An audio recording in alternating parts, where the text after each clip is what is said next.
Yo mga idol, kumusta? Mandrik mga sports, tabi nga pala.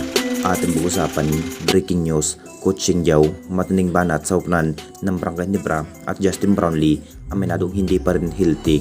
So mamayang gabi na nga rin ang kinabangan ng lahat sa pamamagitan ng Barangay Nibra laban sa upunan ng Reno National Panthers. Siguradong mainit na labanan na nga rin sa unang series ang kinakailangan pa rin na makuha ang unang panalo ng Jinggings dahil mas lamang na lamang ang Reno National Panthers pagdating sa defensive na may bigman tulad nga kay Bubilga at pati na rin sa kanilang import na si Jalen Johnson.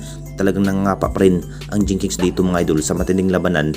Malaking preparation pa rin ang Reno National Panthers kung paano panghabang talunin ang Barangay Nibra. Hindi pa rin mawala ang pisikalan mga idol ang magaganap sa Best of 7 series. Sabik na rin ang lahat kung ano pa nga ba ang kayang gawin sa sinabi pa rin ni Coach Ching Yao mga idol. Talagang si Justin Brownlee pa rin ang kanilang mas pinukus sa depensa. Si JB lamang po ang nagdadala sa opensiba ng Jinggings. Ine-expect na nga rin ni Coach Ching magiging big impact ang Barangay Nibra kapag matinding depensa ang kinakailangan para kay Justin Brownlee. Mawalan pa rin ng balanse ng Barangay Nibra pagdating sa scoring machine. Aminado pa rin ito si Coach Ching Yao mga idol. Si Justin Brownlee lamang po ang nagbibigay sa scoring machine ng Jinggings kung bakit ang target nga ni Coach Ching na matatalo ang Barangay Nibra ngayong semis. Tignan na lang natin lahat mga idol kung ano pa nga ba ang ipinakitang magandang plano itong si Coach Ching Yao sa upunan ng Reno National Panthers. Kung magagawa pa nga ba ang kanyang plano para matalo nga ang Jinggings. At dito na naman tayo sa isa pa nating balita. Justin Brownlee, aminadong hindi pa rin 100% ang kanyang healthy.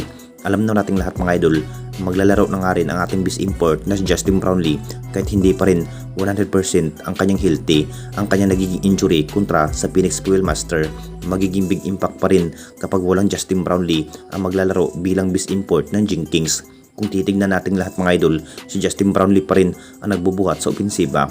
Kung bakit makakaangat nga ang best import kahit muntikan pa rin na matalo, mautak pa rin ang ating best import na si Justin Brownlee pagdating sa opensiba na may angking galing pagdating sa outside shooting. Siya pa rin ang dahilan kung bakit napapalakas nga ang Barangay Nibra ngayong PB Commissioner Cup at nakakapasok nga hanggang sa semis. Aminado pa rin ang ating best import na si Justin Brownlee na hindi pa rin 100% ang kanyang healthy, pero gagawin pa rin ang lahat dahil kaya pa naman si Justin Brownlee makapaglaro. Ilang araw pa lamang po ang pagre-recover sa ating best import. Talagang mas lamang na lamang ang Reno National Panthers sa angking healthy sa kanilang import na si Jalen Johnson. Mas gagawin pa rin sa ating best import ang lahat para manalo nga sa unang series dahil mataas-taas pa rin ang series na may 7 na labanan. Kung bakit kakabahan na nga ba ang dalawang kampo kung sino na nga ba ang mas karapat dapat patungong finals para maabot ang hinahangad sa ating liga ngayong PB Commissioner Cup.